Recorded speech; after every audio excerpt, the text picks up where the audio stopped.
कि हाँ आपका तो ऑफिशियल 1 महीने का है, ठीक है कोई दिक्कत नहीं, लेकिन वो निगोशिएट कैसे होगा, मतलब कम कैसे होगा। निगोशिएशन मतलब क्या है, नोटिस पीरियड कम करवा के लेना। तो अगर किसी एचआर ने आपको ऐसे पूछा भी, तो आपके पास कुछ ना कुछ वैलिड आंसर होना चाहिए। तो आंसर भी मैंने प्रोवाइड किए है। क्या है, कोई बोल सकता है कि मेरे प्रोजेक्ट में डिपेंडेंसीज नहीं है, मतलब हमारे यहाँ पे ज्यादा डिपेंडेंसीज नहीं है, अगर कोई अवेलेबल नहीं होता है तो भी वर्क के ऊपर कोई इम्पैक्ट नहीं होता, मतलब किसी ने कंपनी छोड़ भी दी तो भी काम के ऊपर कोई इम्पैक्ट नहीं होगा, अवेलेबिलिटी बाकी लोगों की रहती है, डिपेंडेंसीज नहीं रहती। तो इसलिए मुझे अर्ली रिलीज लेना पॉसिबल है। कुछ लोग बोल सकते हैं, दूसरा रीजन दे सकते हैं कि currently I am on bench, मतलब अभी मैं बेंच पे हूँ, किसी भी प्रोजेक्ट के ऊपर काम नहीं कर रहा। आई एम ऑन बेंच इसका मतलब क्या होता है, किसी भी प्रोजेक्ट में काम नहीं कर रहे हैं, अभी सिर्फ फ्री है। अगर कहीं पे अपॉर्चुनिटी मिल जाएगी तो हम लोग इमीडिएटली वहां पे ज्वाइन कर सकते हैं। अभी किसी भी प्रोजेक्ट के ऊपर काम नहीं कर रहे, ये बता सकते हो। कुछ लोग क्या बोल सकते हैं, project is at end stage. क्या बोलेंगे कि अभी मेरा जो प्रोजेक्ट है, जिस प्रोजेक्ट के ऊपर मैं काम कर रहा हूँ वो एंड स्टेज पे है, या तो मेरा काम एंड स्टेज पे है, अगर उसके बाद अभी मुझे कोई प्रोजेक्ट नहीं मिला है, मेरा काम तो खत्म होने आया है एंड दूसरा कोई प्रोजेक्ट असाइन भी नहीं हुआ है, तो अगर मुझे बाहर कहीं अपॉर्चुनिटी मिल जाती है तो मुझे अर्ली रिलीज मिल जाएगा, इमीडिएटली रिलीज किया जा सकता है, क्योंकि अभी प्रोजेक्ट में ज्यादा कुछ काम भी नहीं है और प्रोजेक्ट भी खत्म होने आया है। ये भी रीजन दे सकते हो। या तो कुछ लोग ऐसे बोल सकते हैं, I already had a discussion with my manager and HR regarding the same, so I don't have that much of work in current project, so if I am getting any opportunity in outside the organization then they will give me release with in 10 days 15 days और 20 days, और if you want to join immediately then also I will join immediately in your organization or I can join immediately। उस HR को कोई भी एक valid and proper reason देना पड़ता है। देखो एचआर लोगों को कैसे कि ये रोज की बात है, उनके लिए बहुत इजी रहता है कि कौन क्या बोल रहा है वो इमीडिएटली कैच कर लेते हैं। तो अगर हमारे आवाज में कॉन्फिडेंस की वॉइस में कम दिखेगी, कॉन्फिडेंस कम दिखेगा, तो वो आपका इंटरव्यू शेड्यूल नहीं करवाएगा। एचआर के लिए हर रोज 20 30 40 लोगों को बात करनी पड़ती है एचआर को, तो जब वो आपको क्वेश्चन पूछ रहा है, आपका आंसर भी कॉन्फिडेंटली जाना चाहिए, कम्युनिकेशन में बिल्कुल भी स्टक नहीं होना है, वो वाली ट्यून वगैरह यूज नहीं करनी, जैसे कि हम लोग याद कर करके जब बोलते in that things we are following this things and ये जो अटक अटक के करने वाली बात है एंड जो ट्यून है, ये बिल्कुल भी यूज नहीं करनी। क्यों? क्योंकि वहां पे दिख के आ जाता है कि आप याद करके चीजें बता रहे हो प्लस आपका कम्युनिकेशन खराब है। ऐसा किसी भी के साथ होना नहीं चाहिए।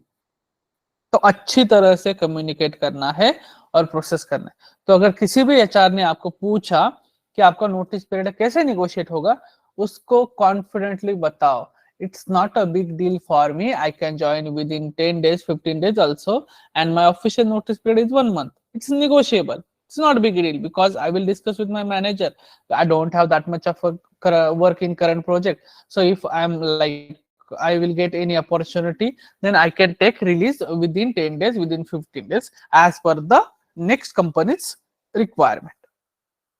ये आपको बताना होता है उस एचआर को, ठीक है। ये जो कन्वर्सेशन है ना, ये सिर्फ इंटरव्यू शेड्यूलिंग के लिए है, 2 से 5 मिनट में ही होने वाला है, लेकिन एक एक पॉइंट और एक एक चीज बहुत ज्यादा इंपॉर्टेंट है। देन नेक्स्ट आपको पूछा जाएगा करंट पैकेज के बारे में। जैसे कल किसी ने पूछा होगा, पूछा था आई थिंक सो, करंट या तो एक्सपेक्टेशन। तो देखो आप अपने करंट पैकेज जो रहते हैं वो करंट एक्सपीरियंस के हिसाब से डिस्ट्रीब्यूट करो।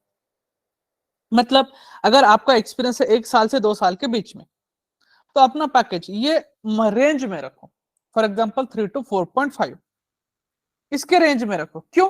क्योंकि ये कॉमन रेंज है, मार्केट में चलने वाली कॉमन रेंज है, वो आप लोग यूज कर सकते हो।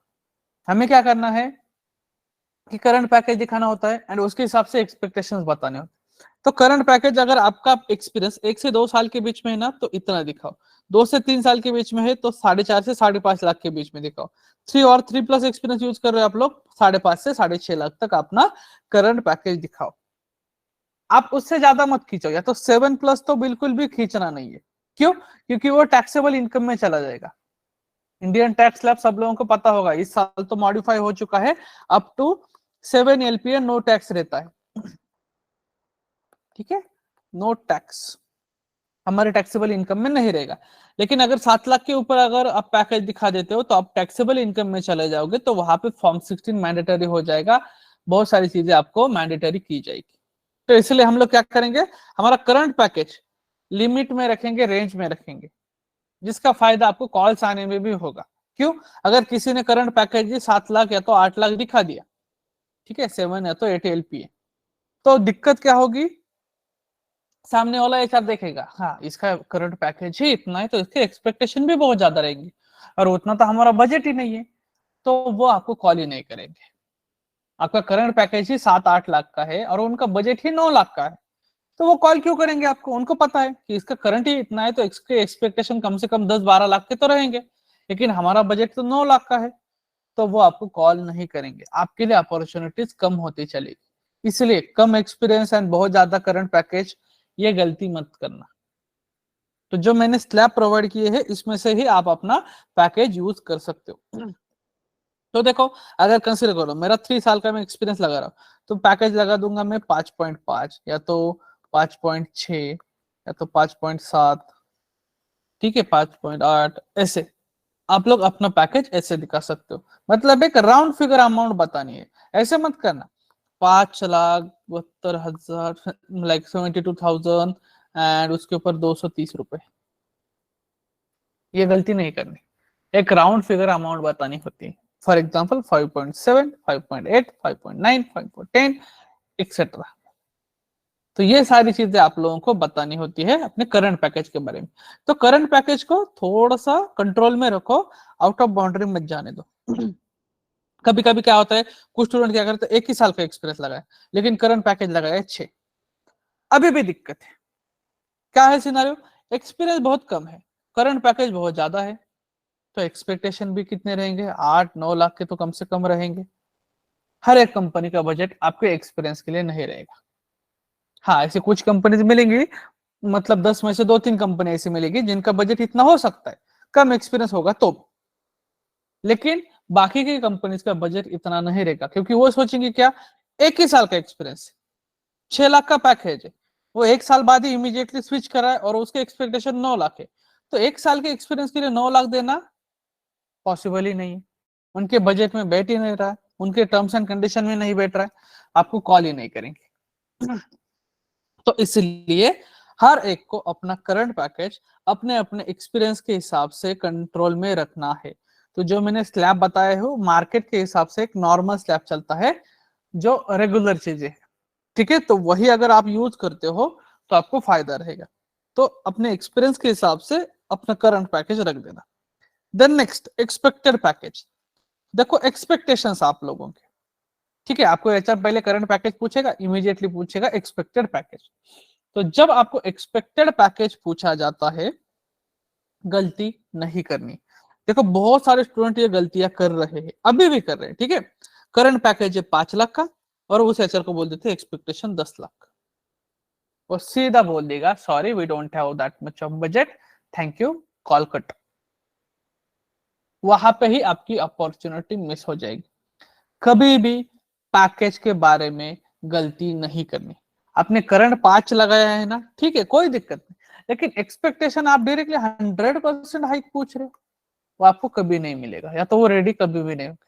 मतलब आप 10 कॉल आते ना, तो 10 कॉल में ये सारी चीजें ऐसे ही फॉलो की ना, 10 में से max to max 2 call interview की शेड्यूल हो जाएंगे, 8 कॉल में तो आपको पैकेज में आपको इश्यू आएगा, वो इंटरव्यू शेड्यूल नहीं करेंगे। तो कभी भी इंटरव्यू शेड्यूल करने के लिए ये गलतियां नहीं करनी, एक्सपेक्टेशन को ज्यादा मत रखो। हमारे लिए इंपॉर्टेंट क्या है, कॉल आया है, बहुत अच्छी बात है, इंटरव्यू शेड्यूल होना बहुत ज्यादा जरूरी है, इंटरव्यू क्लियर होना बहुत ज्यादा जरूरी है, तो इसलिए एक्सपेक्टेशंस कम रखने हैं जब तक टेक्निकल राउंड्स कंप्लीट नहीं होते तब तक, ठीक है। तो जब कभी भी आपको एक्सपेक्टेशंस पूछे जाएंगे तो सिंपली उनको क्या बोलना है, एक्सपेक्टेड पैकेज 30-50% की रेंज। क्या बोलोगे आप लोग कि I am expecting 30-50% of hike on current package, मतलब 30% बोल दो, 35% या तो 40%, 45%, 50%, कोई भी एक परसेंटेज की अमाउंट बता दो, एक वैल्यू बता दो कि हाँ मुझे I am expecting 40% of hike on current package. तो करंट पैकेज अगर मेरा 4 लाख का होगा तो मैं 40% उसके ऊपर हाइक पूछ रहा हूँ। करंट 5 लाख का होगा करंट पैकेज तो 40% हाइक पूछ रहा हूँ। Max to max 50%। Interview schedule करने के लिए उससे ज्यादा पूछना नहीं है, इंटरव्यू शेड्यूल होना बहुत जरूरी है। अगर आपने उनके बजट के बाहर ही बोल दिया, उनका बजट फॉर एग्जाम्पल 8 या तो 8.5 लाख का है, आपने करंट पैकेज लगाया है 5 और आप बोल रहे हो नहीं नहीं मुझे डायरेक्टली 10 लाख का पैकेज चाहिए, उनके बजट में नहीं बैठ रहे हो आप, वो सीधा सीधा कॉल कट करेंगे, क्योंकि उनको पता है मार्केट में बहुत सारे एम्प्लॉयज है जो जॉब के लिए देख रहे हैं। तो अगर आप पैकेज के पीछे भागोगे पहले ही कॉल में तो अपॉर्चुनिटीज कम होती चलेगी आपकी। तो पहला इंटरव्यू शेड्यूल होना बहुत जरूरी है, यह दिमाग में रखना होता है। तो उस इंटरव्यू शेड्यूल करने के लिए आपको एक्सपेक्टेशंस कम बताने, बाद में आपको पैकेज ज्यादा ही मिलने वाला है 100%। लेकिन अभी के लिए इंपॉर्टेंट पैकेज है क्या? नहीं, अभी इंटरव्यू शेड्यूल होना जरूरी है, तो उसके लिए हमें एक्सपेक्टेशंस कम बताने होते हैं। तो हमेशा एक्सपेक्टेड पैकेज अगर पूछा जाता है इंटरव्यू शेड्यूल करते समय तो 30 to 50% हाइक पूछ लेना। उसके बाद कुछ एचआर लोग आप लोगों को इनहैंस सैलरी पूछ सकते हैं। ठीक है, कुछ कुछ एचआर लोग आपको पूछते कि आपकी इनहैंस सैलरी कितनी। अभी इनहैंस सैलरी की कंसेप्ट क्या है बहुत सारे लोगों को पता ही नहीं होगी। ठीक है, भी डिस्कस करेंगे हम लोग इनहैंस सैलरी।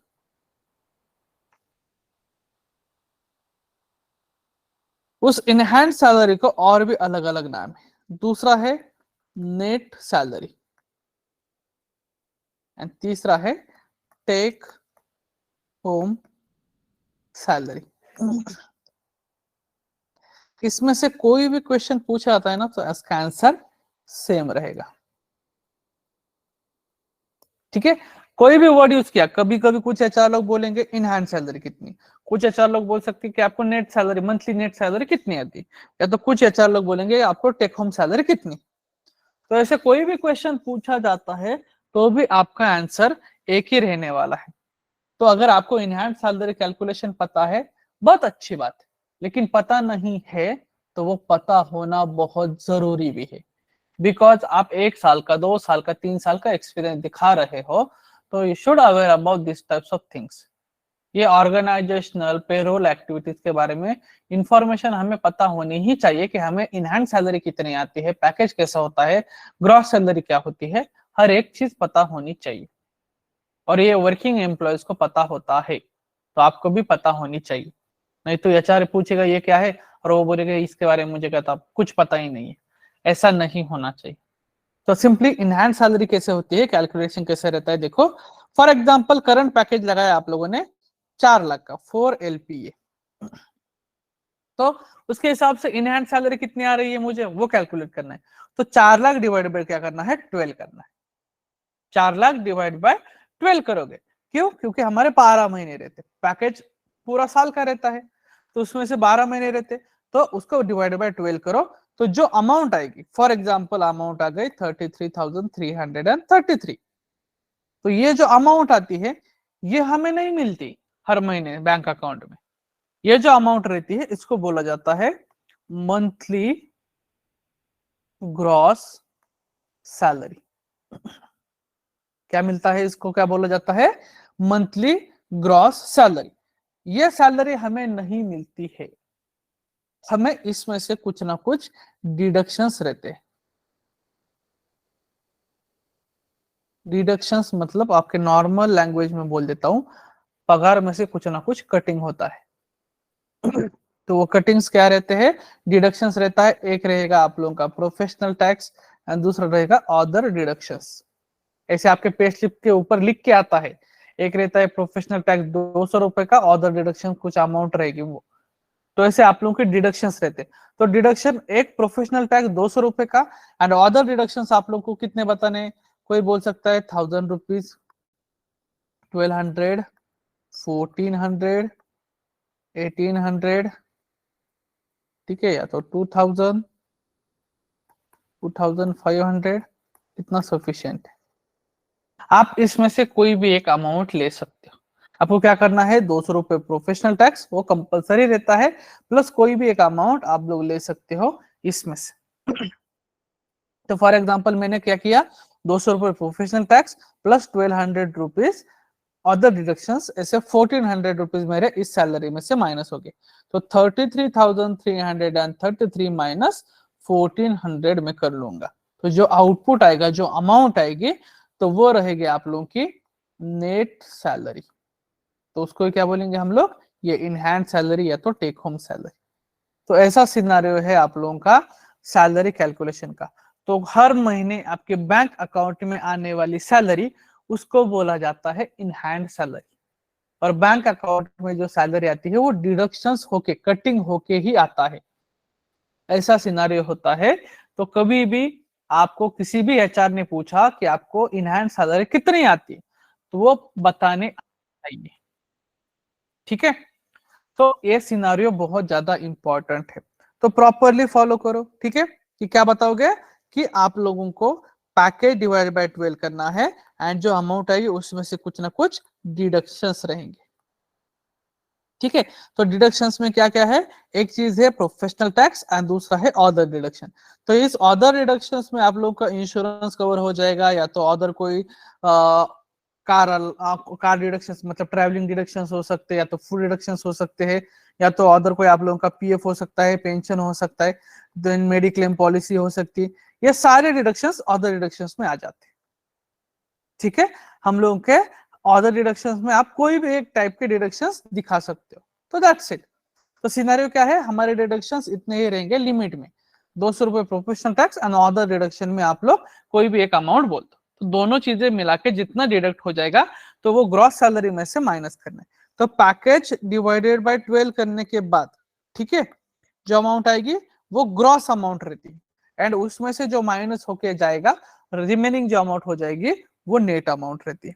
तो ये वर्डिंग है, ये पेरोल एक्टिविटीज के वर्डिंग है, ये आपका और इसका कुछ लेना देना नहीं रहता है, लेकिन हर एक प्रोफेशनल एम्प्लॉय को, हर एक एक्सपीरियंस पर्सन को ये चीज पता होती है, आपको भी पता होनी चाहिए। तो यहाँ पे मैंने उसके फॉर्मूलाज वगैरह सारी चीजें प्रोवाइड की है, जैसे कि करंट पैकेज डिवाइडेड बाय 12, तो वो मंथली ग्रॉस सैलरी आती है। तो इनहैंड सैलरी कैलकुलेट करने के लिए मंथली ग्रॉस सैलरी माइनस ये अमाउंट, इसमें मैंने प्रोफेशनल टैक्स भी कंसिडर करके ही ये अमाउंट डाली, मतलब 1000 रुपीज प्लस 200, या तो 1300 प्लस 200, 1600 प्लस 200, ऐसे, ठीक है। तो ये ओवरऑल अमाउंट डाली। तो इन हैंड सैलरी कैलकुलेट करने के लिए मंथली ग्रॉस सैलरी माइनस एक स्पेसिफिक अमाउंट, और वो होने के बाद आपकी इन हैंड सैलरी आ जाती। तो ये आप लोगों को पता होना चाहिए, ठीक है। देन नेक्स्ट, आपका करंट पैकेज पूछा, एक्सपेक्टेड पैकेज पूछा, इन हैंड सैलरी वगैरह सारी चीजें पूछ के हो गई। देन एचआर आपको कुछ क्वेश्चंस पूछेगा। अभी वो कौन से रहेंगे, देखो ये इसको लास्ट में डिस्कशन है इसका, ये चीज का। अभी पूछा जाएगा आपको पीएफ यूएन नंबर फॉर्म 60 इसके बारे में। तो क्वेश्चन आंसरिंग कैसा रहता है, देखो ये भी यस नो में उसके आंसर रहेंगे। आपको एचआर सिर्फ क्वेश्चन पूछेगा कि do you have any PF account, और ऐसा भी पूछ सकता है do you have PF account in your current organisation. देखो पीएफ के बारे में, फॉर्म 16 के बारे में, बैंक स्टेटमेंट के बारे में, यूएन नंबर के बारे में, सैलरी स्लिप के बारे में, यह क्वेश्चन आंसरिंग होता ही है, ठीक है। तो सिंपली अगर आपको एचआर पूछता है do you have PF account, सभी लोगों को आंसर देना है यस। आपका होगा तो भी यस बोलना है, नहीं होगा तो भी यस ही बोलना है। अगर आप पहली कॉल में बोल दोगे कि no I don't have PF account, आपके बहुत सारे एचआर लोग इंटरव्यू शेड्यूल नहीं करेंगे। ये झूठ आपको बोलना ही पड़ता है, आपको बाद में कोई भी एचआर कुछ भी नहीं बोलेगा। जब आप टेक्निकल राउंड क्लियर करोगे ना, उसके बाद आपने बोल दिया कि नहीं है पीएफ अकाउंट, या तो आपका नॉन टेक्निकल जॉब का पीएफ अकाउंट है, आपके 2-2 3-3 पीएफ अकाउंट है, उसका फर्क नहीं पड़ने वाला, ठीक है। उसका टेंशन मत लो। सिर्फ इतना याद रखना कि आप लोगों को पीएफ के बारे में भी पूछा तो हाँ बोलना है, यूएन नंबर के बारे में पूछा तो भी यस, फॉर्म 16 के बारे में पूछा तो भी यस, बैंक स्टेटमेंट है कि आपके पास, वो भी पूछा तो भी यस। आपको पूछा जाएगा सैलरी स्लिप है कि आपके पास, हाँ मेरे पास सैलरी स्लिप भी। सैलरी स्लिप मतलब पे स्लिप्स रहता है। तो ये क्वेश्चन जो है इसका आंसर क्या है, यस नो में होते हैं, इसका प्रूफ देने की जरूरत नहीं पड़ती। कोई भी एचआर आपको यहाँ पे प्रूफ नहीं पूछेगा। एंड इवन गलती से किसी एचआर ने बोला भी कि हाँ मुझे ये दे दो, एक लास्ट महीने की पे स्लिप दे दो, फिर मैं इंटरव्यू शेड्यूल करता हूँ, ऐसे किसी एचआर ने आपको बोला भी तो भी वो देने का नहीं है। यहाँ पे मैंने मेंशन किया है, देखो, you can not provide for the interview schedule process. आप इंटरव्यू शेड्यूल करने के लिए कोई भी चीज प्रोवाइड नहीं कर सकते। कौन से पीएफ पूछा, फॉर्म 16 पूछा, बैंक स्टेटमेंट पूछा, सैलरी स्लिप पूछी, यूएन नंबर पूछा, कोई भी चीज पूछती जाती है आपको इंटरव्यू शेड्यूल करने के लिए, सीधा सीधा उस एचआर को बोल दो, sorry, not possible, I cannot share any type of document with you before the interview process. If you want that things, I will submit later only after interview process. Without any confirmation, I cannot share any official document with you. उस HR को ऐसे बोलना होता है। आपको कोई demand तो नहीं करेगा, लेकिन कुछ कुछ एचआर लोग ट्राई करते कि हाँ बाबा लास्ट महीने की पे स्लिप दे दो तभी मैं इंटरव्यू शेड्यूल करूंगा, ऐसा होता है। तो अगर किसी एचआर ने आपको ऐसे बोला भी तो भी आप लोगों को उसको बोल देना है कि नहीं, मैं इंटरव्यू शेड्यूल करने के लिए कोई डॉक्यूमेंट नहीं दे सकता। आप सिर्फ 2 या तो 3 चीजें दे सकते हो इंटरव्यू शेड्यूल करने के। कौन सी? आप सिर्फ एंड सिर्फ अपना आधार कार्ड, आपका पैन कार्ड एंड खुद का फोटो। अगर इन तीनों में से कोई भी एक चीज पूछी जाती है तो, ठीक है, अच्छी तरह सुन लो, आपका आधार कार्ड, आपका पैन कार्ड या तो आपका खुद का फोटो, इन 3 चीजों में से कोई भी चीज पूछी जाती है तो आप वो सबमिट कर सकते हो, कोई दिक्कत नहीं इंटरव्यू शेड्यूल करने की। अपार्ट फ्रॉम दैट कोई भी डॉक्यूमेंट सबमिट नहीं करना होता है। सिंपली उस एचआर को बोलना है कि हाँ मेरे पास है लेकिन मैं सबमिट बाद में ही करूंगा, जब टेक्निकल राउंड्स क्लियर हो जाएंगे मुझे कंफर्मेशन मिलेगा तब। At the time of documentation process only I can submit any type of things, before that no. ऐसे सिनेरियो आप लोगों को फॉलो करना है। ओके बेटा,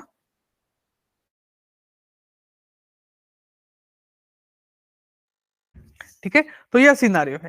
तो डॉक्यूमेंट्स कोई भी पूछते हैं इंटरव्यू शेड्यूल करने के लिए देने की जरूरत नहीं होती।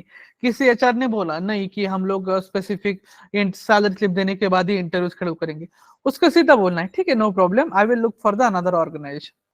सीधा उसके मुंह के ऊपर बोल दो कि हाँ ठीक है कोई दिक्कत नहीं, मैं नहीं शेयर कर सकता इंटरव्यू से पहले, मैं दूसरी कंपनी देख लेता हूँ, और you can check for the another candidate. ऐसा सिनारियो आप लोगों का होता है, ठीक है। तो ये चीजें प्रॉपरली फॉलो करो। देन नेक्स्ट, आप लोगों को देखो, ये सारी चीजें होने के बाद आप लोगों को एचआर बोलेगा when you are available for the interview process. क्या बोलेगा एचआर?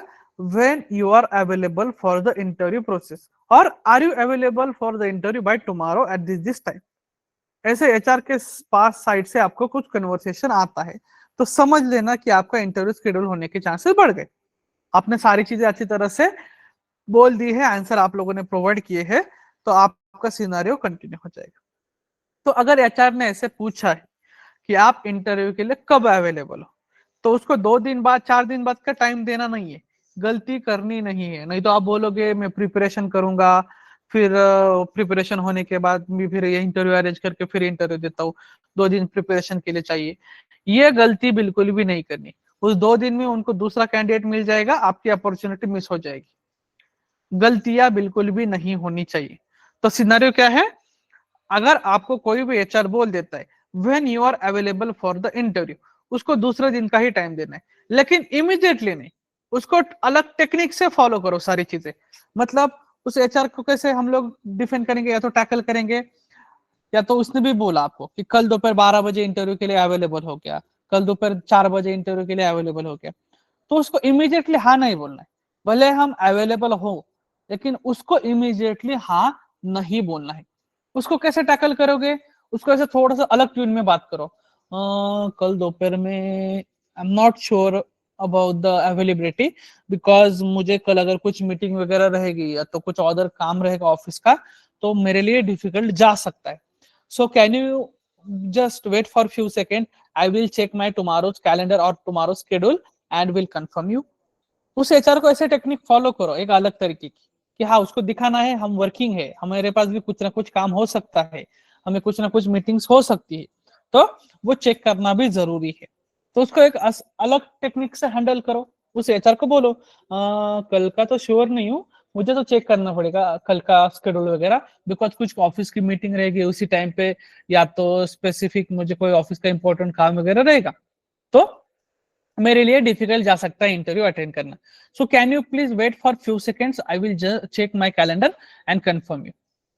सिर्फ उस एचआर को ऐसे बोलना है कि मैं कुछ मतलब कल का शेड्यूल चेक करके आपको कंफर्मेशन दे सकता हूँ, क्योंकि इंपॉर्टेंट मीटिंग वगैरह रहेगी तो मेरे लिए डिफिकल्ट जा सकता है। बात खत्म हो जाती है। एचआर को क्या बोलना है, can you wait for few second, तो उसको सिर्फ 5-10 सेकेंड कुछ भी बात नहीं करनी है, ठीक है। उसको क्या है, 5-10 सेकेंड उसके साथ कुछ भी बात मत करो। उसको भी ऐसा लगना चाहिए कि हाँ सच में आप कुछ ना कुछ चेक कर रहे हो, आपका कैलेंडर चेक कर रहे हो, कल का शेड्यूल चेक कर रहे हो एंड आप कंफर्म करोगे। 5-10 सेकेंड बात ही नहीं करनी है, वो थोड़ी देखने वाला है क्योंकि वो टेलीफोनिक राउंड है, तो वो क्या करेगा, 5-10 सेकेंड आपका वेट करेगा एंड 5-10 सेकेंड के बाद आपको क्या बोलना है, ओके मैंने अभी जस्ट मेरा कैलेंडर चेक किया, तो कल मेरे उस टाइम पे कोई भी मीटिंग नहीं है, कोई भी इंपॉर्टेंट चीज नहीं रहेगी, आप मेरा इंटरव्यू शेड्यूल कर सकते हो, मैं अवेलेबल रह जाऊंगा। क्या बोलना है उसको स्पेसिफिक, कि मैं कैलेंडर चेक कर चुका हूं अभी, वहां पे कोई इंपॉर्टेंट मीटिंग नहीं है उस टाइम पे, तो आप मेरा इंटरव्यू शेड्यूल कर सकते हो, मैं अवेलेबल रह जाऊंगा। एक्चुअली हम लोग तो अवेलेबल ही रहते हैं, लेकिन उसको अलग तरीके से हैंडल करना भी जरूरी होता है। अब सीधा सीधा अवेलेबल हो ऐसे बोल दिया तो वो अलग इंप्रेशन जाता है। तो डायरेक्टली ऐसा नहीं बोलना कि हम अवेलेबल, पहले उसको बोलो कि मैं कैलेंडर चेक करता हूँ, मुझे चेक करना पड़ेगा कुछ काम है क्या, इंपॉर्टेंट मीटिंग वगैरह है क्या, अगर हो गई तो वो डिफिकल्ट जाएगा, लेकिन नहीं है तो मैं अवेलेबल रह जाऊंगा। तो 5-10 सेकंड के लिए टाइम ले लो, उसको सच में लगेगा कि आप सच में कैलेंडर चेक कर रहे हो आपका, एंड उसके बाद 5-10 सेकंड के बाद बोल दो कि हाँ कोई इंपॉर्टेंट मीटिंग वगैरह तो नहीं है, आप इंटरव्यू अरेंज कर सकते हो, मैं इंटरव्यू के लिए अवेलेबल रह जाऊंगा। ऑनलाइन इंटरव्यू के लिए अवेलेबल हम लोग नेक्स्ट डे पे ही रहेंगे, या तो कभी कभी ऐसा एचआर लोग बोल सकते हैं आपको आज मॉर्निंग में कॉल करेंगे एंड बोलेंगे इवनिंग में इंटरव्यू दे दो, तो भी ना नहीं बोलना है। देखो अपॉर्चुनिटी कैसे आएगी, घूम फिर के आएगी पता नहीं होता है। कभी कभी क्या होता है कि उनको रिक्वायरमेंट ज्यादा हाई लेवल पे रहती है, तो ठीक है, उसकी वजह से सिनारियो क्या है, वो जल्द से जल्द इंटरव्यू शेड्यूल करने की कोशिश करते हैं। उनकी रिक्वायरमेंट हाई लेवल पे है ना, तो हमें भी अपॉर्चुनिटी मिस नहीं करनी, चांसेस ज्यादा होते हैं ऐसे टाइम पे सिलेक्शन के, इंटरव्यू टफ नहीं होते। तो इसीलिए जब वो बोलेंगे उसी टाइम पे अवेलेबल रहना है, लेकिन उसको टेक्निकली फॉलो करो, थोड़ा सा अलग अलग टेक्निक्स यूज करो। उनको दिखाना है क्या, कि हम लोग बिजी रहते हैं, लेकिन आपको अवेलेबल रहना ही है, सिर्फ दैट्स इट। तो ये सारी चीजें होने के बाद एचआर आपको बोल देगा, okay so that's it, I will share your all information with my team, with my manager or with my client, and after that you will get one like calendar invite on your mail id. Whenever you will get that calendar invite, please acknowledge it and be available for the interview process. ये HR आपको बोल देगा कि okay that's great you are available, तो वो अच्छी बात है। तो मैं आपकी क्या कर लेता हूँ, आपकी सारी इन्फॉर्मेशन आगे फॉरवर्ड कर देता हूँ टीम के साथ, मैनेजर के साथ या तो क्लाइंट के साथ। उसके बाद आपको एक कैलेंडर इनवाइट आ जाएगा आपके मेल आईडी के ऊपर, वो एक्नॉलेज करना, एक्सेप्ट करना एंड अवेलेबल रह जाना इंटरव्यू प्रोसेस के लिए। तो ऐसी प्रोसेस रहती है इंटरव्यू शेड्यूलिंग की। यहाँ पे ये सारी चीजें 2 से 5 मिनट में ही डिस्कस करते हैं। हम लोगों जो 1 घंटे से अभी पिछले 1 घंटे से डिस्कस कर रहे हैं, वो सारी चीजें 2 से 5 मिनट में ही खत्म होने वाली, सिर्फ 2 से 5 मिनट में। लेकिन इंपॉर्टेंट फैक्टर क्या है, सिनारियो ऐसा है कि ये एक एक क्वेश्चन का आंसर आपका इंटरव्यू शेड्यूल करवा सकता है, प्रॉपर आंसर होगा तो, गलत आंसर वो अपॉर्चुनिटी मिस। इसीलिए कुछ कुछ स्टूडेंट का भी ऐसा हो रहा है कि वो लोग क्या करते हैं, छोटी छोटी चीजों में गलतियां कर देते हैं। गलती कहाँ कहाँ पे हो जाती है, देखो मैं आप लोगों को बता देता हूँ कि आप लोग यहाँ पे एक्सपीरियंस को डिस्ट्रीब्यूट कर देते हो, ये पहली गलती है। देन दूसरा आपका कम्युनिकेशन, तीसरा आपका आवाज में कॉन्फिडेंस, क्योंकि जो चीजें आपको अच्छी तरह से पता है वो आप हाई ट्यून में बता देते हो, हाँ हाँ इसमें ये है वो है, मेरा ये आंसर है, इसमें एक्सपीरियंस है, मेरा इसमें एक्सपीरियंस है, मुझे ये पता है वो पता है, वो हाई ट्यून रहता है। लेकिन कोई भी चीज आपको अलग पूछी जाती है या तो जिसके बारे में ज्यादा आपको आइडिया नहीं है, उस टाइम के आपका वॉइस टोन लो हो जाता है, कॉन्फिडेंस कम हो जाता है, आवाज ऑटोमेटिकली बारीक हो जाती है, एचआर आपको कैच कर लेता है। एचआर होगा, टेक्निकल पर्सन होगा, कहीं पे भी आप अगर ऐसी सिनेरियो फॉलो करते हो, एक जगह पे जो चीज अच्छी तरह से पता है उसको हाई ट्यून यूज किया, जो चीज पता नहीं है तो उसको लो ट्यून में अगर आपने बात की, सामने वाला आपको कैच कर लेता है और उसको समझ में आता है कि हाँ इस बंदे के पास कॉन्फिडेंस की कमी है। तो ऐसा नहीं होना चाहिए। अगर कोई पता नहीं है, नहीं आती है, तो भी सेम कॉन्फिडेंस आपके पास होना चाहिए कि हाँ मैंने इसके ऊपर काम नहीं किया है, मुझे आज तक, सीधा सीधा उस पर्सन को बोलता क्योंकि हर एक को हर एक चीज पता होती ही है ऐसा नहीं है। तो ये इंपॉर्टेंट चीजें है। तो हमेशा अपने आवाज में कॉन्फिडेंस होना चाहिए, कम्युनिकेशन अच्छा होना चाहिए। तो इंटरव्यू शेड्यूल नहीं होते कुछ लोगों के, तो उसके रीजन क्या है? एक, आप एक्सपीरियंस को डिस्ट्रीब्यूट कर देते हो, दूसरा कम्युनिकेशन, तीसरा कॉन्फिडेंस। देन उसके बाद आप लोग यहाँ पे कंफ्यूज हो जाते हो, payroll and third party company. कुछ कुछ लोग पहले ही बोल देते हैं कि मैं थर्ड पार्टी पेरोल पे हूँ, तो उसकी वजह से क्या होता है, वो एचआर लोग आपको क्या बोलेंगे, ठीक है तो हम लोग क्या करते हैं, आगे इन्फॉर्मेशन आपको प्रोसीड करेंगे, एंड अगर आपका प्रोफाइल शॉर्टलिस्ट होता है तो हम लोग वापस आपको कॉल बैक करेंगे। ऐसा करते हैं वो लोग। तो पहले उस टाइम पे आपका इंफॉर्मेशन तो लिया जाता है, लेकिन प्रोफाइल शॉर्टलिस्ट नहीं किया जाता, क्योंकि आपने पहले ही बोल दिया थर्ड पार्टी पेरोल पे हो। और उनकी रिक्वायरमेंट कैसे रहती है, पहले ऑन रोल वाले एम्प्लॉयज को वो प्रेफरेंसेस देते हैं। तो इसीलिए हमेशा पहले कॉल में इंटरव्यू शेड्यूल करते समय आप थर्ड पार्टी पेरोल पे हो यह बिल्कुल भी नहीं बताना होता है। तो छोटी छोटी गलतियां आपकी अपॉर्चुनिटीज मिस कर देती है, इतना याद रखना। देन नेक्स्ट, कुछ कुछ लोग क्या करते हैं, नोटिस पीरियड में गड़बड़ा जाते हैं। नोटिस पीरियड में बोल देते सर है 3 महीने का सर है। लेकिन मेल में रिटर्न में मांगते हैं कि कौन सी कंपनी वो में भी काम वही देना करते हो, है, मतलब। कंपनी देनी है। ये भी बताया था मैंने थोड़ी देर पहले कि मेल में पूछा तो भी वो रिज्यूम के ही कंपनी का नाम लिख के देना है। मतलब यहाँ पे अगर ऐसा मेल आता है, मेल में लिखा रहता है your organisation, your payroll organisation, ऐसे दो अलग अलग लिखा रहता है, तो भी आपको वो XYZ जो रिज्यूम के ऊपर कंपनी लिखी है वही भेज के देनी है। उसका प्रॉब्लम कहीं पे भी नहीं होता है, वो सिर्फ उनके इंफॉर्मेशन के लिए उनको लगता है, बाकी कुछ भी नहीं। तो मेल में पूछा, कॉल के ऊपर पूछा, या तो कहीं पे भी किसी आपको बोला कि हाँ यहाँ पे लिख के दे दो, तो भी कोई दिक्कत नहीं। बिंदास इंटरव्यू शेड्यूल करने के लिए सिर्फ एंड सिर्फ रिज्यूम के कंपनी का नाम देना होता है। That's it. तो सिनेरियो क्या है, स्टूडेंट गलतियां कहाँ पे करते हैं, ये चीजों के ऊपर। Next, notice period. Notice period में भी हड़बड़ा मच जाती है, मतलब हड़बड़ी कर देते, थोड़ा सा गड़बड़ कर देते कि कुछ लोग बोल देते हैं ऑफिशियल 2 महीने का है, मेरा नोटिस पीरियड 2 महीने का है, लेकिन वो 15 दिन में निगोशिएट होगा। पॉसिबल ही नहीं होता है। मेरा नोटिस पीरियड 3 महीने का है, 15 दिन में निगोशिएट होगा, पॉसिबल ही नहीं होता है। जिन कंपनीज के 2-2, 3-3 महीने का नोटिस पीरियड है, उन्होंने निगोशिएट अगर कर भी दिया तो भी सिर्फ 15-20 दिन कम कर लेते हैं अपने नोटिस पीरियड में से।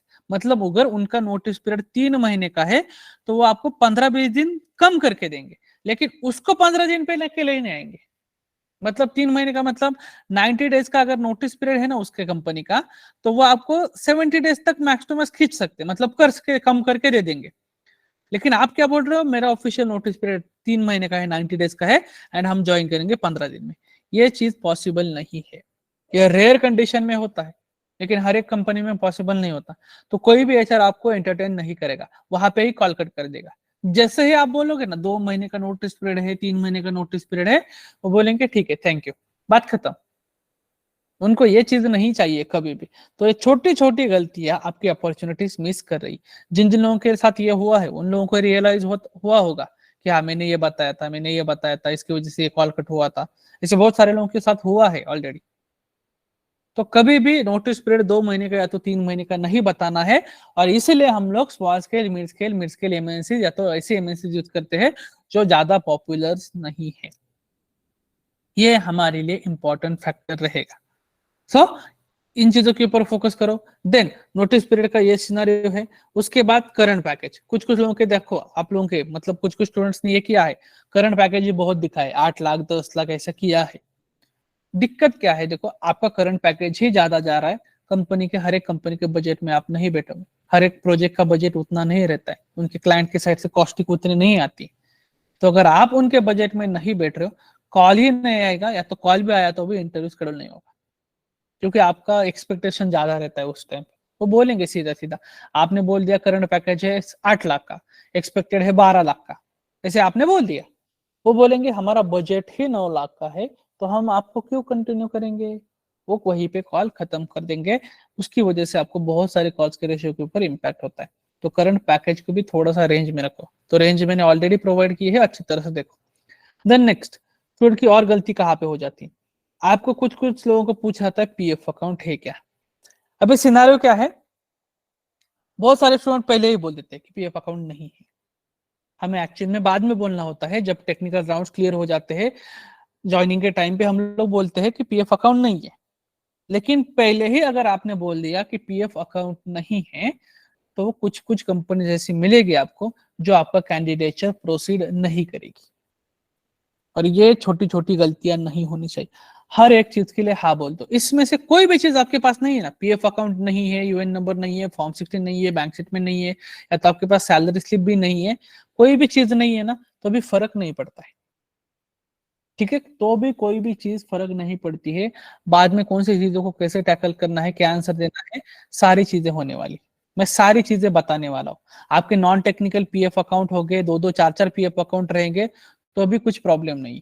उसको हैंडल कैसे करना है मैं बताने वाला हूँ, उसका टेंशन मत लो। लेकिन इतना बता रहा हूं कि इंटरव्यू शेड्यूल करते समय हर एक चीज को हाँ बोलना है, कंपलसरी हाँ बोलना है। पीएफ अकाउंट है क्या? हाँ। फॉर्म 16 हाँ है मेरे पास। बैंक स्टेटमेंट हाँ है।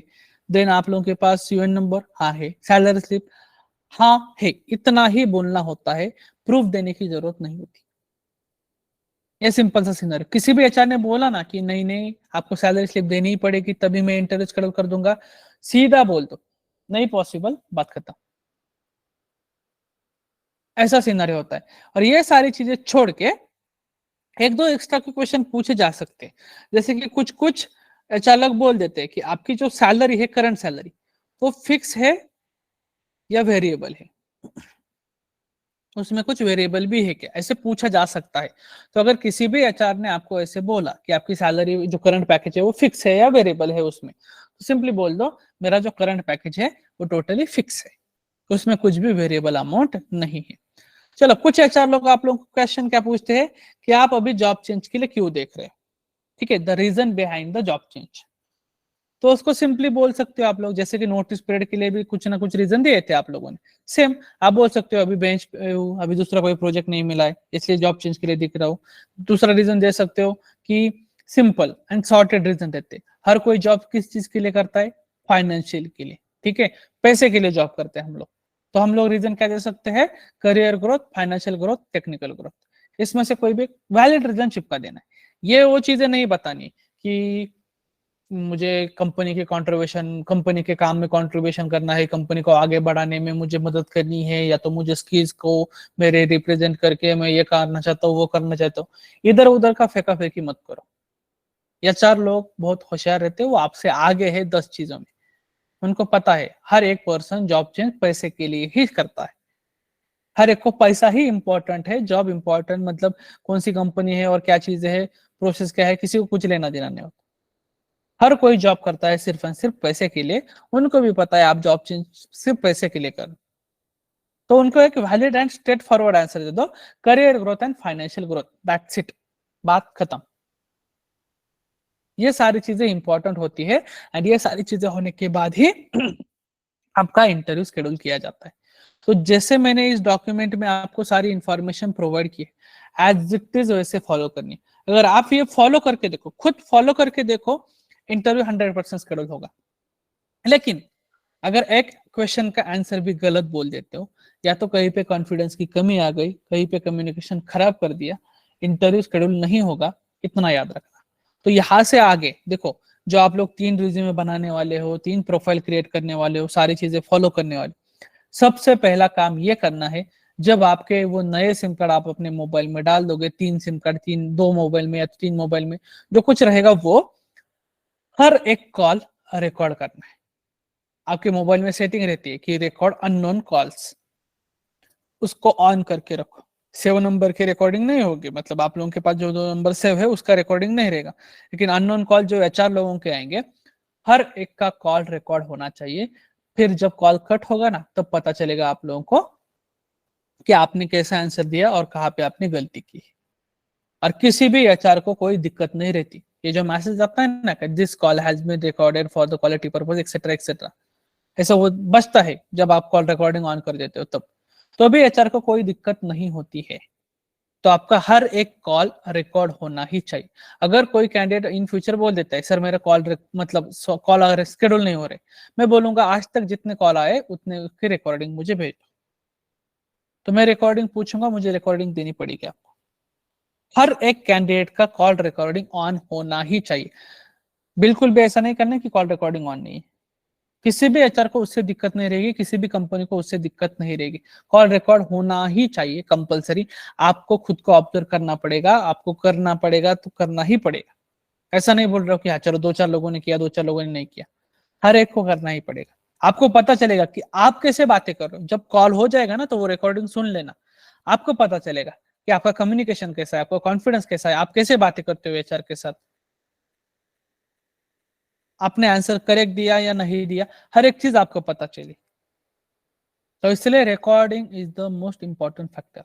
और ऐसा नहीं कि सिर्फ इंटरव्यू शेड्यूल करने वाला पार्ट रिकॉर्ड होगा, हर एक जो कुछ राउंड रहेगा वो आप लोगों के टेक्निकल राउंड्स वगैरह भी रहेंगे तो भी वो रिकॉर्ड ही करने हैं कंपलसरी। ठीक है, तो ये सारी चीजें होती है इंटरव्यू शेड्यूल प्रोसेस में। ये सिर्फ इंटरव्यू शेड्यूल करने के लिए, ठीक है। आगे भी बहुत सारी प्रोसेस है हमारी, जैसे कि टेक्निकल राउंड्स है, देन उसके बाद डॉक्यूमेंटेशन प्रोसेस है, देन उसके बाद आप लोगों का सैलरी डिस्कशन राउंड होता है, देन आप लोगों को फाइनली ऑफर लेटर आता है। यह प्रोसेस अभी भी हमारी बाकी है। पीएफ के बारे में आंसर क्या देना है, बाद में फॉर्म 16 के बारे में आंसर क्या देना है, किसी का 2-2 4-4 पीएफ अकाउंट है तो भी टेंशन लेने की जरूरत नहीं है आप लोगों को। ठीक है, तो भी आप लोगों को टेंशन लेने की जरूरत नहीं, उसके आंसर में भी आप लोगों को देने वाला। तो अभी 9:41 हो चुका है। जस्ट अ सेकेंड, मुझे सिर्फ कंफर्मेशन दे दो। हाँ जस्ट सेकेंड, डाउट्स रहेंगे तो आपको अपॉर्चुनिटी मिलने वाली है। 9:41 ओके। तो आज कल से तो मैं अवेलेबल नहीं हूँ। ओके, इवनिंग में कनेक्ट करना पॉसिबल है आप लोगों को 8 बजे के बाद? Yes sir. ठीक है ना? ओके तो अभी हम लोग इसको रैप अप करेंगे क्योंकि वर्किंग है, बहुत सारे लोग, मुझे भी वर्किंग है। तो हम लोग क्या करेंगे, इवनिंग में आज कनेक्ट करेंगे 8 और 8:30 मैं ग्रुप के ऊपर मैसेज डाल दूंगा। तो फाइनल डिस्कशन हम लोग वहां पे करेंगे, जो रिमेनिंग चीज है कौन सी टेक्निकल राउंड्स में कौन सी चीजों का ध्यान रखना है, documentation process, salary discussion round and offer letter आने के बाद क्या करना है। तो ये प्रोसेस आप लोगों को मैं उस टाइम पे बता दूंगा। तो इवनिंग में मतलब 8 या तो 8:30 बजे हम लोग कनेक्ट करेंगे। 1-1.5 घंटा वहां पे भी हम लोगों के लिए टाइम स्पेंड करना है। तो आपको जब बाकी जो चीजें रहेगी वो भी हम लोग वहां पे डिस्कस करेंगे। ठीक है, तो अभी सैलरी डिस्कशन राउंड मतलब सॉरी सैलरी नहीं, इंटरव्यू शेड्यूलिंग प्रोसेस बताई मैंने सिर्फ। तो उसके बारे में किसी को कुछ डाउट रहेगा ना तो अभी आप पूछ सकते हो। सर मेरा भी 1 by 1 सर हैंड रेज करना है, दैट्स इट। सर मेरा डाउट था कि मेरा भी करंट जो कंपनी है वो मुझे भी 10 लाख पे कर रही है और ये construction software related like ERP software में काम करती है। So I am going to like show कि मैं यहाँ पे एमएल प्रोजेक्ट में काम कर रहा था। तो अभी क्या है, जैसे आपने बताया कि मुझे 10 लाख का जो रहेगा वो अगर मैं शो करता हूँ तो कॉल के चांसेस कम हो जाते हैं। तो आपका टोटल एक्सपीरियंस कितना है वहां पे? तो मेरा ये कंपनी अभी मैंने जस्ट अभी जून में ज्वाइन किया है। ओके, जून में ज्वाइन किया था। और उससे पहले का एक्सपीरियंस कितना है? उसके पहले सर मेरा कंस्ट्रक्शन में एक्सपीरियंस है। लेकिन अभी तो वो सिनेरियो क्या 8 हो इयर्स रहा है का है। कि हाँ सिनेरियो हो रहा है कि आपका 10 लाख का पैकेज आ रहा है, राइट? हर एक कंपनी का उतना राइट बजट रहेगा क्या कि आपकी एक्सपेक्टेशन कम से कम 13 या तो 14 या तो 15 लाख के तो रहेंगे, 12 से ऊपर ही रहेगा, राइट राइट? तो हर एक कंपनी का राइट। बजट नहीं रहेगा तो वो आपको कॉल करेंगे क्या?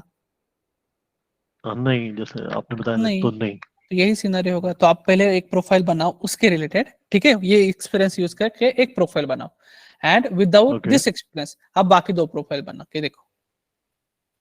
ओके ओके ठीक है, ठीक है। यस। और सर उसमें कितना दिखाना चाहिए लाइक वही 7 कम 7 पैकेज के दिखाना अराउंड? है। हाँ 5 6 ओके 7, आप 7 से नीचे दिखाना। ओके ठीक है। सागर हा जर थर्ड पार्टीसाठी रिक्रुटमेंट करतोय असं म्हणतात तर चालतं. तेव्हा कसं सांगायचं, म्हणजे ते टीसीएस साठी रिक्रुटमेंट करतो सांगतात आणि त्यांची कंपनी दुसरी असते? असेल तरी काही प्रॉब्लेम नाही, त्यांचं थर्ड पार्टी पेरोल असेल तरी आपल्याला काही प्रॉब्लेम नाही, आपण करू शकतो प्रोसेस. पण तिथे पण आपली जी प्रोसेस आहे ना तीच सांगायची, तिथे वेगळं काही चेंज नाही करायचं त्याच्यामध्ये. त्यांचं थर्ड पार्टी पेरोल असलं तरी पण आपल्याला आहे तीच प्रोसेस फॉलो करायची. थर्ड पार्टी पेरोल वाले जॉब पण आपल्याला चालतात आणि ते सेफ अँड सिक्युअर असतात, तिथे काही प्रॉब्लेम आहे असं काही नाही. ठीक आहे.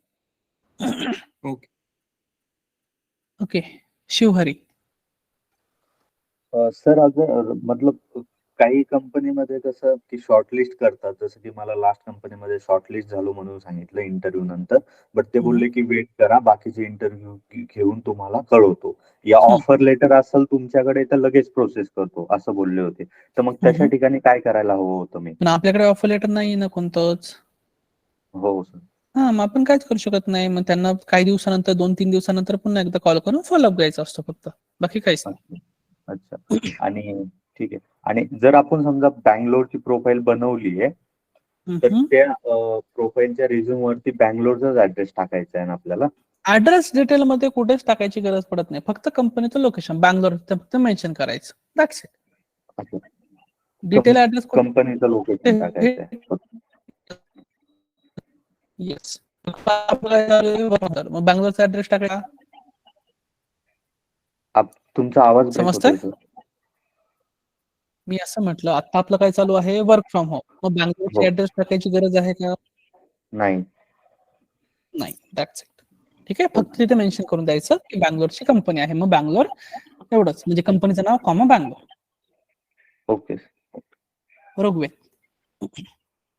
सर माझा लास्ट थर्सडेला HR राऊंड झाला पहिला, म्हणजे हम्म. HRचा कॉल आला, त्यांनी क्वेश्चनिंग वगैरे केलं, मी त्यांना प्रोजेक्ट वगैरे सर्व एक्सप्लेन केलं आणि त्यांनी पण डिटेल्स घेतल्या आणि त्यांनी मला जॉबचं JD वगैरे सगळं मेल केलं.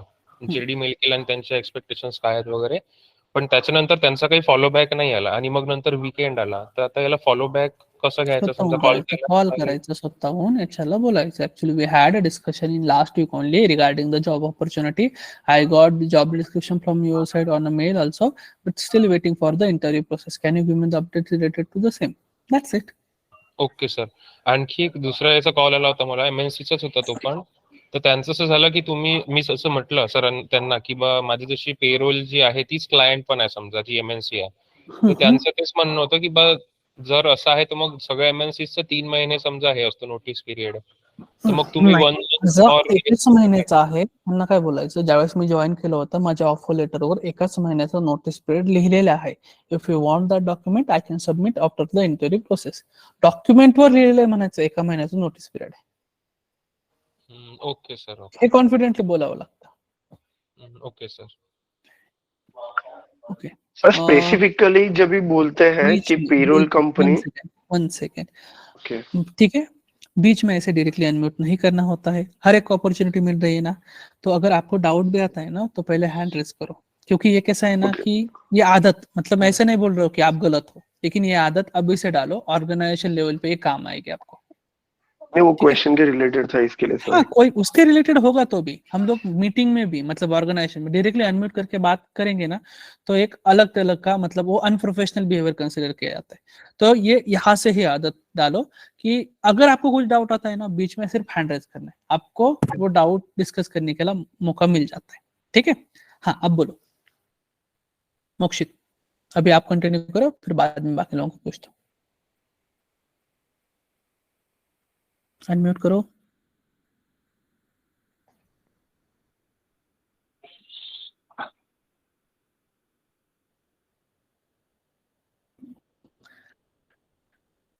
मोक्षित, आपका ही डाउट था उसके रिलेटेड कुछ, तो अभी पूछो. ओके ओके ओके सर आपका वॉइस ब्रेक हो रहा था इसके लिए. सर कंपनीज जो कॉल आते हैं ना, तभी हम लोग बोलते हैं ना ऐसे, जैसे MNC कंपनी ये भी हमारा पेरोल ही है, तो वो लोग 2-3 बार रिपीट करते हैं, तो थोड़ा क्या है फंबल हो जाता है, तो उनको वही बोल रहा हूँ MNC ना, ही बताना है, राइट ना? यस, कुछ भी हो जाए वो 4-4 बार भी रिपीट करेंगे, क्योंकि उनको भी पता होता है इंटरव्यू शेड्यूल करने के लिए हर एक एम्प्लॉय झूठ बोलता है. उनको भी पता है, ये मैं खुद बता रहा हूँ. क्यों? क्योंकि मैं एज ए HR काम कर चुका हूँ. मुझे भी पता है कि मेरे साथ जो बातें करने वाला बंदा था वो हर टाइम पे कुछ ना कुछ चीजें गलत झूठ बोलते. हर एक रियल एक्सपीरियंस वाला भी बंदा होता है ना, वो भी कुछ चीजें झूठ बोलता ही है. ये HR लोगों को पता होता है, इसलिए वो क्या करते हैं, बार बार कोई चीज के ऊपर फोकस करके क्रॉस क्वेश्चनिंग, मतलब सेम क्वेश्चन रिपीट. आप सच में थर्ड पार्टी पेरोल पे नहीं होना, या तो आप ऑन रोल पे होना, ये बार बार पूछा जाता है, तो भी आपका आंसर सेम ही होना चाहिए. जो रिज्यूम के ऊपर की कंपनी है सिर्फ उसका नाम ही लेना है फॉर इंटरव्यू शेड्यूल के लिए. That's it. ओके. और स्पेसिफिकली मेल में लिखा रहता है योर करंट ऑर्गेनाइजेशन और पेरोल है, तो पेरोल तो भी दोनों में रिज्यूम वही के ही डालना है. दोनों कंपनी का डालना है. ओके सर, ठीक है, थैंक यू. ओके. लीना था, सॉरी प्रोनाउंसिएशन कुछ गलत होगा तो. नाही बरोबर आहे. माझं पण सेम क्वेश्चन होता सर, की माझी जी कंपनी आहे त्याचा ऑफिशियल नोटीस पिरियड 2 मंथ आहे. पण मी जर का सपोज 1 मंथ बोलले तर मग ते लगेच विचारतात की तुमचा ऑफिशियल नोटीस पिरियड 2 मंथ आहे, मग तुम्ही 1 मंथ कसं माझ्या काय डॉक्युमेंट वर 1 मंथचा आहे. ठीक आहे, आता सपोज तुम्ही तुमचा असं ते इंटरव्ह्यू शेड्यूल करण्यासाठी तुम्हाला बोलावं लागेल. फॉर एक्झाम्पल तुम्ही तो रिअलच एक्सपिरियन्स यूज करणार आहे, बरोबर? तर कन्सिडर काय करायचं, त्यांना सांगायचं हा नोटीस पिरियड 2 महिन्याचा आहे, बट सध्या मी कोणत्याच प्रोजेक्टवर काम करत नाही. तर मी माझ्या मॅनेजर सोबत ऑलरेडी बोललेली आहे. मॅनेजर काय बोलला, ज्यावेळेस तुला ऑपॉर्च्युनिटी भेटेल कुठे तर तिथे तुला कधी जॉईन करायचे तू कर, मी तुला रिलीज देतो. तर 15 दिवसात पण तुम्हाला रिलीज करू शकतो, असं सांगायचं. Okay sir. ठीक आहे. Okay, thank you. प्रशांत.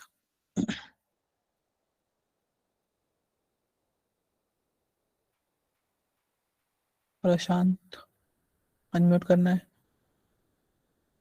Hello sir. बोला. माझे एक ना 2 इंटरव्ह्यू आज चांगले गेले सर. परत नंतर एक 2 दिवसाने काय त्याचा कॉल वगैरे काय आला नाही सर, रिपीट वगैरे. कॉल नाही केला तू? मी कॉल करून फॉलोअप का नाही घेतला? सर मला वाटलं त्याने कॉल वगैरे करेल. त्यांनी कॉल करेल असं नाही. माझ्या मते तुझी बॅच कोणती 20 ऑगस्ट आहे का? Yes sir. हा, मग सेशन मध्ये काय सांगितलं होतं मी, फॉलोअप घ्यायचे सर मी प्रत्येक ठिकाणी कॉल करून. एकदा कॉल केले सर, एकदा कॉल केला होता सर. परत हा, ते मग ते म्हणले कामात असतील किंवा ते काही त्यांनी काही अपडेट दिले नसेल त्यावेळेस, तर त्याच्यानंतर पुन्हा कॉल करायचा असतो. सर त्याला कमीत एक कमी 4 दिवस झाले. 2 किंवा 3 वेळा फॉलोअप घ्यायचा असतो. ठीक आहे. आता सपोज ओके. 1 आठवडा झालाय ना, तू एकदा परत कॉल करून बघ बाबा, की हा त्यांना बोलायचं की actually I had interview in your organisation 1 week before and I am still waiting for the result. As discuss over call you said that you will get update within 2 to 3 days but still not received, so can you give me the updates on the same. उसको एक बार call करके पूछो, कुछ नहीं फरक पड़ता. Okay.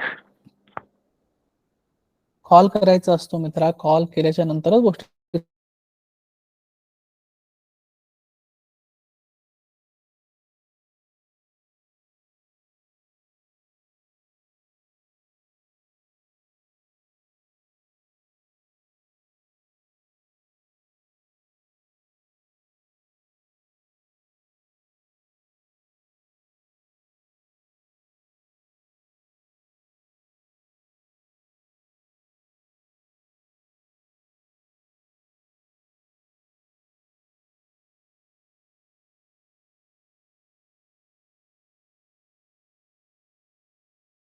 Technical round असतात ना, तिथे डिस्ट्रीब्युशन करायचं असतं. आणि कारण की याचा टेक्निकल राऊंडचं काही पण लेणं देणं नसतं.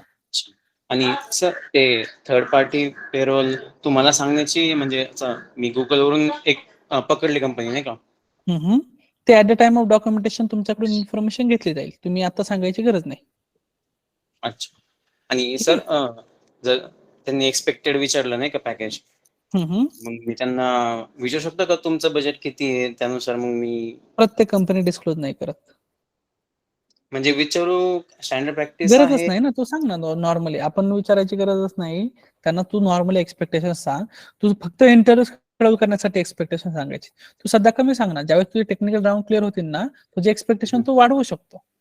ठीक आहे, त्याचा नंतरचा विषय. पण सध्या इंटरव्ह्यू शेड्यूल होणं गरजेचं आहे ना, मग तिथे एक्सपेक्टेशन 30 to 50% ठेवायचे मॅक्स. आणि लास्ट आम्ही PF for non technical job तुम्ही डिस्कस करणार आहेत ना. हो, आपलं होणार आहे सगळ्या गोष्टी. तुझे पीएफ अकाउंट असेल तरी पण तुला काही प्रॉब्लेम नाहीये, नको टेन्शन घेऊ. तू सांगेल मी. Thank you. ओके, तो हम लोगों ने ये फर्स्ट डिस्कस किया आज अभी इंटरव्यू शेड्यूलिंग प्रोसेस. शाम में वापस कनेक्ट करेंगे 1-1.5 घंटे के लिए. पॉसिबिलिटी मतलब जैसे है कि मैं भी वर्किंग हूँ, यहाँ पे बहुत सारे लोग वर्किंग भी रहेंगे अदर फील्ड में वगैरह. आई एम नॉट श्योर कल की अवेलेबिलिटी मेरी है या नहीं. ऑफिस की वजह से ट्रैवल करना पड़ेगा मुझे, होम टाउन से पुणे जाना है मुझे, तो इसलिए ये सारी चीजें है. तो जैसे पॉसिबल है वैसे मैं ग्रुप के ऊपर पोस्ट कर दूंगा. तो प्लीज थोड़ा सा एडजस्टमेंट, अगर इवनिंग में होगा तो थोड़ा सा एडजस्टमेंट करके अवेलेबल रह जाना. Okay, clear to everyone? Okay, तो ग्रुप के ऊपर अपडेट कर दूंगा. चलो, thank you all and have a good day to all. Thank you sir.